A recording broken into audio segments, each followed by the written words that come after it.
आज़ादी के पहले भारत में नियम कानून ब्रिटेन से आती थी। आज़ादी के पहले जो है जितने भी नियम कानून होते हैं वो ब्रिटेन से कहाँ आती थी, भारत आती थी। और इस जो नियम बना के लाते थे उसे कहते थे चार्टर, उसे चार्टर कहा जाता था।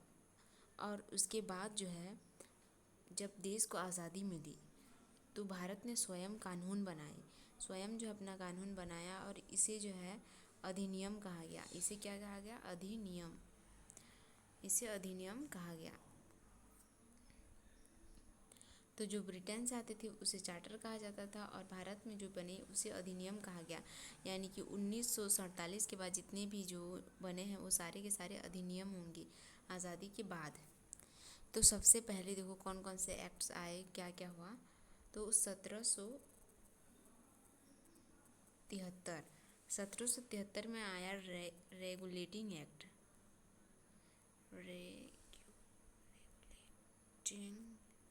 रेगुलेटिंग एक्ट है। 1773 में आया रेगुलेटिंग एक्ट।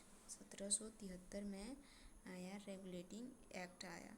इसमें क्या है कि इसमें जो बंगाल है, सॉरी मद्रास है, मद्रास और जो बम्बई है उसको जो है बम्बई जो है उसको बम्बई को जो है बंगाल के अधीन दे दिया गया ना, बंगाल के अधीन आ गया।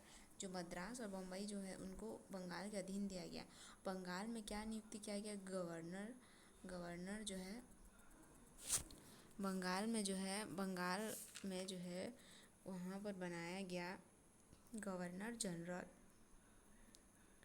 बंगाल में जो है गवर्नर जनरल बनाया गया। यानी कि 1773 की रेगुलेटिंग एक्ट में मद्रास और बम्बई को बंगाल के अधीन किया गया और बंगाल में जो है गवर्नर जनरल जो है बनाया गया। और जो है कोलकाता में सुप्रीम कोर्ट की स्थापना की गई।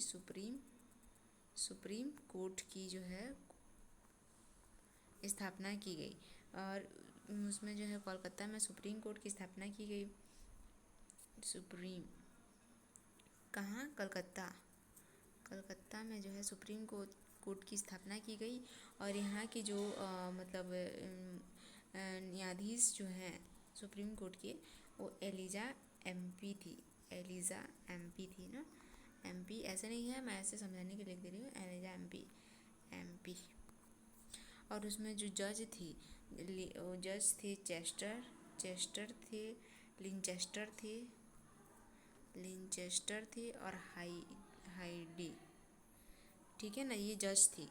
तो अब वो बंगाल से कंट्रोल होता था सब कुछ, क्योंकि बंगाल में गवर्नर जनरल बनाया गया था। देखो 1773 जो है एक्ट है, 1773 में क्या है, देखो 1773 में आया हमारा कौन सा एक्ट?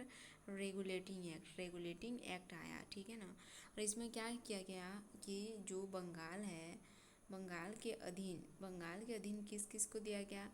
तो तब ना उसके अधीन दिया गया मद्रास और बम्बई को जो है इसके अधीन लाया गया। पहला चीज़। दूसरा चीज़ ये हुआ कि बंगाल में जो है गवर्नर जनरल बनाया गया।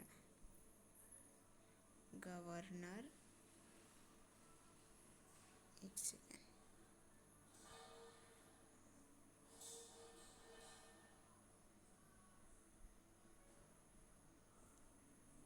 जनरल, बंगाल में गवर्नर जनरल बनाया गया। और इसमें जो कोलकाता में क्या हुआ, कोलकाता में जो है सुप्रीम कोर्ट की स्थापना हुई। कोलकाता में सुप्रीम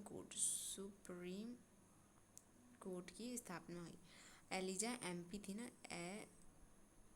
एलिजा एमपी। और जो वो थे वो क्या बोलते हैं, उसकी जो जज थे चेस्टर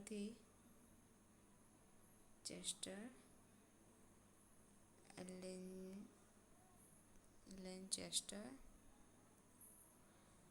हाइडी ऐसे कुछ है, हाइडी, ठीक है ना। तो देखो बस इसमें समझने वाली इतनी सी बात याद रखनी है कि 1773 की जो रेगुलेटिंग एक्ट है उसमें क्या हुआ, उसमें ये हुआ, देखो 1773 के रेगुलेटिंग एक्ट में बंगाल के अधीन जो है मद्रास और बम्बई को जो है उसके अधीन लाया गया। बंगाल में गवर्नर जनरल की स्थापना की गई और क्योंकि वहीं से कंट्रोल किया गया, बंगाल से ही सब कुछ। कोलकाता में सुप्रीम कोर्ट की स्थापना की गई, उसकी जो मुख्य न्यायाधीश के रूप में जो है एलिजा एमपी थी और चेस्टर लिंचेस्टर हाइडी जो है ये जो है जज के रूप में थी। बस इतना याद रखना 1773 के रेगुलेटिंग एक्ट में।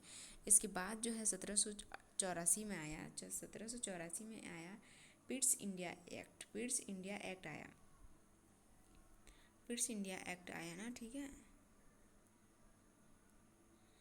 इसमें क्या हुआ, पिट्स इंडिया एक्ट में जो 1773 के रेगुलेटिंग एक्ट में है इसके जो है सुधार किया गया, ठीक है ना। जो जो गलतियाँ थी उसमें सुधार किया गया और इसके अंदर सबसे इम्पोर्टेंट बात ये थी कि इसके अंदर जो है द्वैत शासन लाया गया, द्वैत शासन लाया गया, द्वैत शासन का प्रावधान लाया गया, ठीक है ना। तो देखो द्वैत शासन कैसे था कि दो प्रकार से था। द्वैत शासन नाम से स्पष्ट है कि दोहरी शासन, यानी कि एक डायरेक्टर था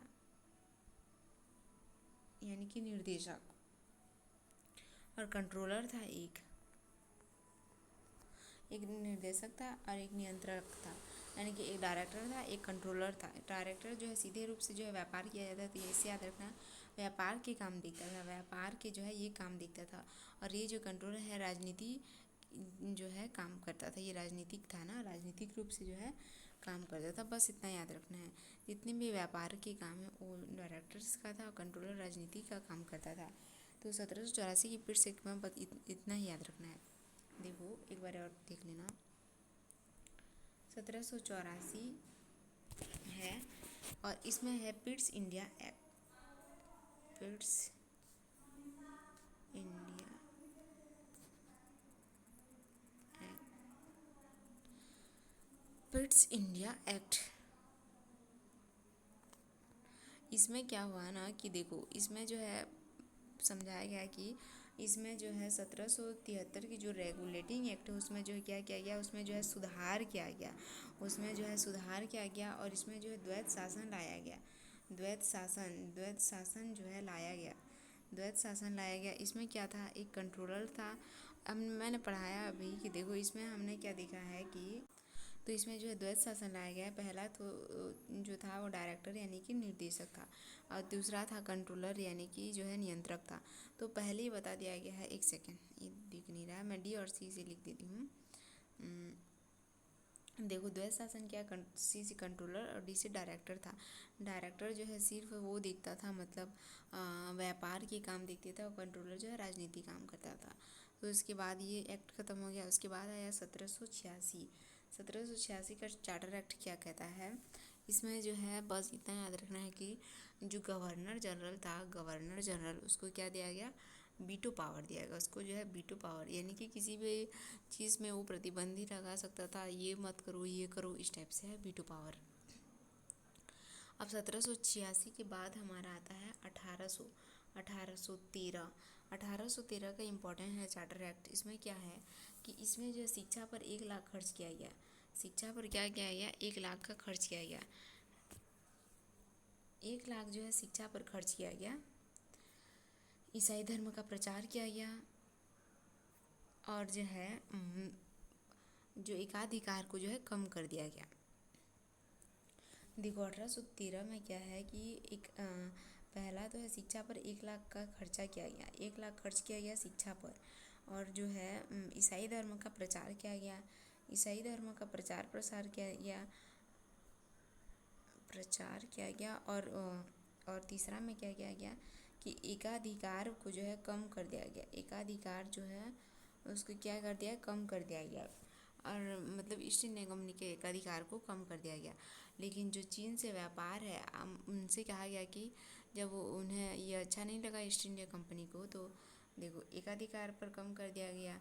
और चीन से व्यापार, चीन से व्यापार और भारतीय चाय के व्यापार को छोड़कर, इन दोनों को छोड़कर जो है बाकी के अधिकारों पर को जो है कम कर दिया गया। चीन से व्यापार भी वहीं करेंगे और चाय, भारतीय चाय पर जो है वहीं बेचेंगे, मतलब उस तरीके से अधिकार को कम कर दिया गया। तो 1813 में बस इतना ही है। 3 चीज़ें याद रखना 1813 का, कि इसमें जो है शिक्षा पर 1 लाख का खर्चा किया गया। शिक्षा पर 1 लाख का खर्च, शिक्षा पर 1 लाख का जो है खर्च किया गया। और ईसाई धर्म का प्रचार प्रसार हुआ। और उसके बाद जो है एकाधिकार को कम कर दिया गया। एकाधिकार कम कर दिया गया, बस ये है, एक सेकेंड, एकाधिकार, एकाधिकार को कम कर दिया गया। बस इसमें वो था ना कि चीन से व्यापार और चाय वाला, ये जो है इसको छोड़ के। अब 1813 के बाद 1833 आता है। 1833 में क्या हुआ कि 1833 में ये हुआ कि जो एकाधिकार जो है पूर्णतः समाप्त कर दिया। एकाधिकार जो है पूर्ण रूप से जो है समाप्त कर दिया गया। 1833 में पूरी रूप से जो है इसको समाप्त कर दिया गया। और उसके बाद शिक्षा का माध्यम जो है इंग्लिश किया गया। शिक्षा का माध्यम जो है, शिक्षा जो है, शिक्षा किस में दी जाएगी? इंग्लिश में दी जाएगी। माध्यम क्या हुआ? इंग्लिश। ठीक है, शिक्षा का माध्यम अंग्रेजी किया गया। बस इतना याद रखना है 1833 में। 1833 के बाद 53, एक सेकेंड, 1833 में एक और चीज़ है कि बंगाल में जो गवर्नर जनरल था उसको समाप्त करके पूरे भारत में गवर्नर जनरल बनाया गया। भारत में जो है गवर्नर जो है जनरल बनाया गया। ठीक है, बस इतना याद रखना है, 3 ठो। 1833 के बाद 1853 है। 1853 में क्या है? 1853 में खुली प्रतियोगिता आयोजित की गई। खुली प्रतियोगिता,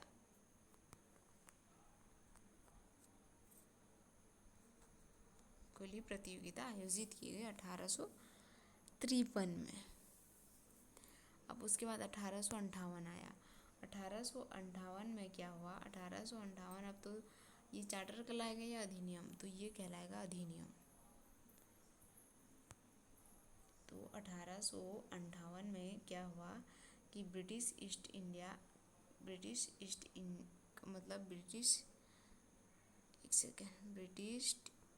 ईस्ट इंडिया कंपनी पूरी तरह से समाप्त हो गई। द्वैत शासन भी समाप्त हो गया। और शासन, बस देखो 1858 में इतना रखना है कि ब्रिटिश ईस्ट इंडिया कंपनी समाप्त हो गया, द्वैत शासन भी इसके साथ समाप्त हो गया। और उसके बाद जो है राजा का शासन हुआ।